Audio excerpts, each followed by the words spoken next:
Graça e paz, amados de Deus, você está no nosso Ponto Teológico. Estamos aí para mais um review desta obra interessantíssima, ó. A Ceia do Senhor, dimensão histórica ideal, de Romano Pena, grande mestre e especialista aí no Novo Testamento. Aquela coleção, pessoal, a Bíblica Loyola, esse é o número 72. Estou procurando comprar também aos pouquinhos, aí me parece que existem mais de 80 livros dessa coleção. Sensacional, hein? Comecei a ler, olha, eu estou no capítulo 2.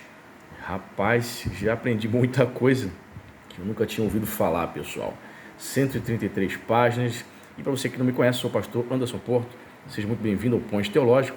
Você que não é inscrito no canal, assiste nossos vídeos, não se inscreveu? Meu Deus, Deus está vendo. 2 segundos aí para você se inscrever. 1, 2, pronto, já está inscrito. Ative o sininho da notificação para você receber novidades. Sugiro que você dê uma olhadinha na nossa playlist, para você dar uma olhada, conferida lá. Temos lá mais de 80 vídeos, aulas, teologia para iniciantes, temos uma série de vídeos, teologia pentecostal, uma série de vídeos, teologia paulina, temos uma série de vídeos, né, curso de história da teologia. Dá uma olhadinha lá, tenho certeza que você vai ser abençoado. Compartilhe esse vídeo entre os seus amigos, compartilhe no WhatsApp, no Facebook, tá certo? Dê uma ajuda aí ao canal Point, dando o seu like, compartilhando e fazendo seu comentário para o canal engajar. Tá certo? E se você deseja ser nosso patrocinador, aqui embaixo nos comentários tem o link do Apoia-se. A partir de R$5 mensais, 5, 10, 15, dentro da sua possibilidade, você estará sendo direcionado para o nosso grupo do WhatsApp, né? Que é um grupo ali onde a gente fala sobre as obras, sobre os livros, as promoções, os lançamentos. Tá certo? Vou mostrar para você o sumário. Depois eu separei um trecho que eu estou lendo. Olha, muita coisa profunda, interessante. É um estudo profundo, hein? Ele vai começar aqui, ó, capítulo 1, vai falar sobre a Páscoa hebraica, a complexidade das origens, o Seder de Pessah. Seder significa regras, né? As regras da Páscoa, do Pessah. Desenvolvimento e significado, dentro do contexto hebraico. Eu já estou no capítulo 2, né? Chegou para mim, acho que foi sexta-feira que chegou, e eu comecei a ler, achei muito interessante. Olha lá, a última ceia de Jesus de Nazaré, os termos da questão, a tipologia da ceia de Jesus, as soluções propostas, o significado do gesto, das palavras de Jesus, o lava-pés, as palavras sobre o pão e sobre o vinho, conclusão. Capítulo 3, o discurso sobre o pão da vida. No capítulo 6, premissa, introdução e tema do discurso. Temos aqui o desenvolvimento do tema. Primeira parte, ele vai fazer um estudo aqui de João 6. Segunda parte, João, conclusão. Ok. Capítulo 4, as celebrações semanais, os textos neotestamentários, Eucaristia, né, que é o termo grego, né, ações de graças. Capítulo 5, banquete comunitário das igrejas paulinas. Premissa, parte 2 do capítulo 5, as igrejas paulinas em relação às instituições cultuais da época, a forma dessas igrejas, relações com as instituições cultuais da época, o modelo de banquete greco-romano, o banquete eucarístico, linguagem cultural, culto ou filosofia, o desenvolvimento das reuniões, a nova partilha da mesa entre judeus e gentios. Parte 6, a presença das mulheres. Isso no banquete comunitário das igrejas paulinas. Aqui já vai para Paulo. Capítulo 6, a ideia cristã de comunhão. Parte 1, batismo e Eucaristia. Eucaristia, parte 2, e comunhão com Cristo. Parte 3, Eucaristia e comunhão eterna. Aí vem a conclusão. Muitas vezes a gente não para analisar alguns pontos, né, sobre a ceia. E aí ele vai falando as diferenças, distinções, por exemplo, dos elementos, né? Separei o texto aqui na página 27, depois vou entrar aqui propriamente, vou ler para você. E ele vai dizer, por exemplo, elementos que estavam presentes na Páscoa judaica, lá em Êxodo 12, como o cordeiro, as ervas amargas, né, e os pães asmos, possivelmente não estavam presentes na refeição que Jesus faz ali, celebrando a Páscoa cristã, digamos assim.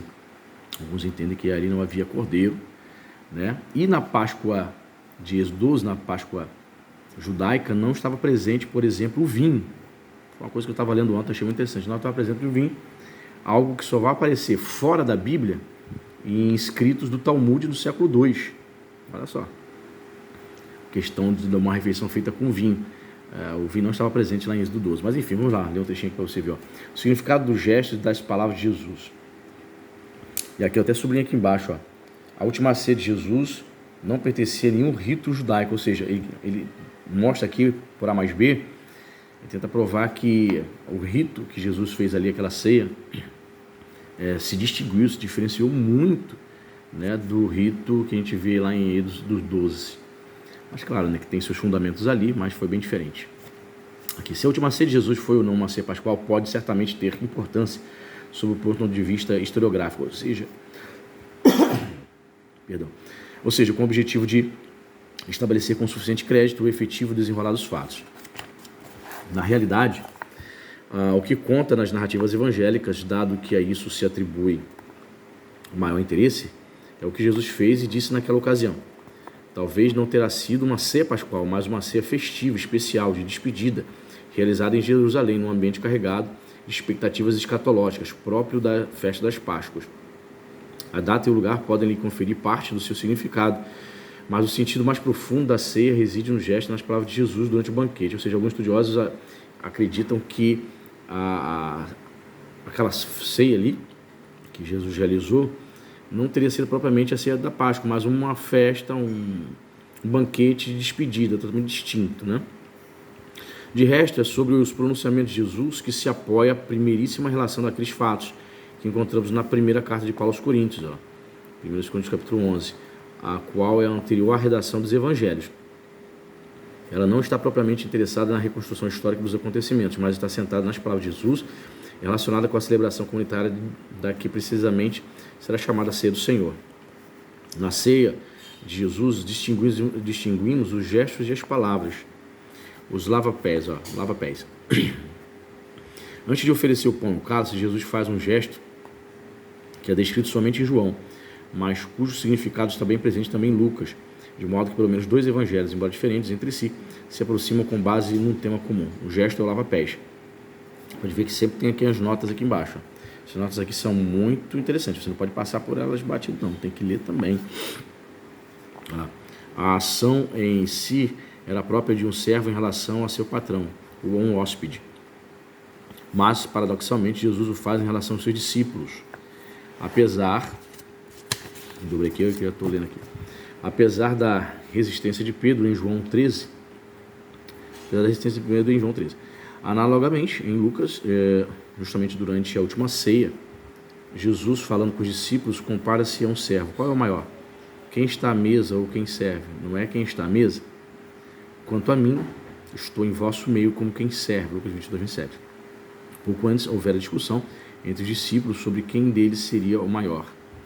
Agora Jesus, no momento supremo da sua vida, assumindo a atitude típica do servo, sugere querer interpretar a própria morte, já iminente, como um extremo serviço de amor, como aliás observa o quarto evangelista. Tendo amado os seus, estavam no mundo, amou-os até a consumação. Não só, ele lembra a seus discípulos que prestam um autêntico serviço mútuo, que na antiguidade relacionava de fato o sentido da honra, na medida em que também eles devem fazer o mesmo. O gesto de Jesus representa, na verdade, o ápice de uma vida transcorrida como pró-existência, ou seja, como uma projeção ad extra em relação aos outros, no esquecimento de si. Ele, portanto, não somente julga que seu gesto deva ser imediato, mas exige expressamente que seja repetido. Eu vos dei o exemplo para que vós também façais como eu fiz, João 13,15. Portanto, na interpretação do gesto de Jesus deve ser considerado típico também o mandado de repetir aquele mesmo gesto, ou pelo menos de atualizar seu significado no plano das relações mútuas. É de surpreender, pois, e é muito eloquente que esse pedido de repetir o mesmo gesto corresponda, de fato, ao que Jesus pede, segundo a tradição paulino-lucana, ou seja, repetir as suas palavras sobre o pão e sobre o vinho, fazer em minha memória. Aí mais aulas de notas de rodapé. Aqui, veja bem aqui, as palavras sobre o pão e o vinho aqui, como que para não desmentir o constante dado da complexidade que marca as origens cristãs, inclusive a última ceia, as palavras de Jesus pronunciadas naquela ocasião são referidas por 4 fontes que são convergentes, porém apenas em parte. Tá vendo? Ponto 32, o que ele vai dizer? Pelo menos em parte, o que ele vai dizer aqui? 32, um texto à parte é de daqui, que trata principalmente da Eucaristia, centrada nas palavras de agradecimento, antes sobre o cálice e depois sobre o pão.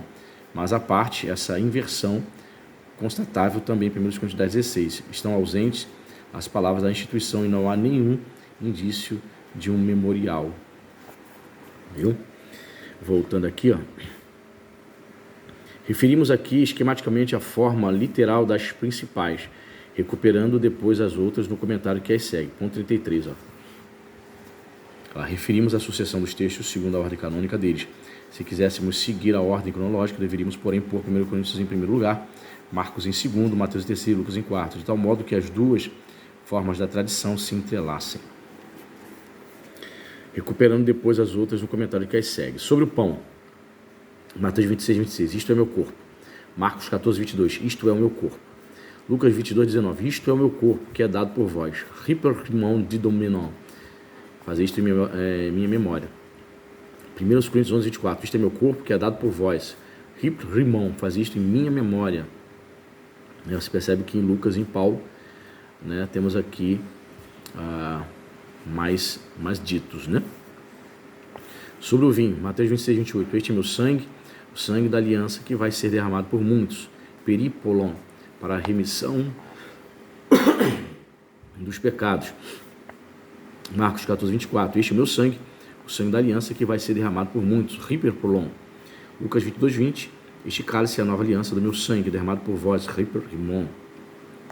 E 1 Coríntios 11, 25, este cálice é a nova aliança no meu sangue, toda vez que o beberdes, fazei-o em minha memória.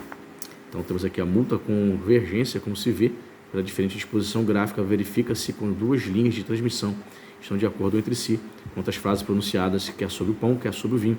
Uma é a marcano-mateana, a outra é a lucana-paulina. Aí entra aqui o ponto 34, tá vendo? Muito discutido é o problema do respectivo âmbito que eles é originado delas, que representa uma questão muito complexa. Normalmente, leva-se em consideração a igreja de Jerusalém e de Antioquia da Síria, sabendo que entre as duas comunidades foram intermediários os helenistas, que provindo de Jerusalém trouxeram para Antioquia sua hermenêutica das ações de Jesus. Aí vai colocar aqui, ela confira, que vai trazendo aqui a bibliografia de onde ele tirou isso, que é uma obra em alemão, de Midal, manda conferir de Midal. Entendeu, pessoal? Entre os teólogos, né? Teólogos católicos, quando se refere à teologia, à academia, teólogos católicos e protestantes, eles citam uns aos outros como base, né? Como fonte bibliográfica, sem nenhum problema. Quem foi Romano Pena? É professor emérito, está vivo, é professor emérito do Novo Testamento, na Universidade Lateranense e professor convidado na Universidade Gregoriana, na Faculdade Teológica de Florença, na Itália, né? Na Universidade de Urbino e no Estúdio Bíblico de Jerusalém, publicações por Edições Loyola, a formação do Novo Testamento em suas 3 dimensões e Paulo de Tarso a Roma. Show, hein? Interessante, essa aqui eu não conhecia não, formação do Novo Testamento em suas 3 dimensões. Tá vendo? Obra pra gente procurar aí. Tá certo? Diz pra mim aí se tá no seu radar, 133 páginas, mais um estudo profundo, cara, das origens aqui, da ceia do Senhor, o que os teólogos, os pensadores pensam aí acerca das origens, das teses, se a ceia que Jesus celebra foi de fato a ceia pascual, o que ele mudou. Muito interessante. Deus abençoe e até a próxima.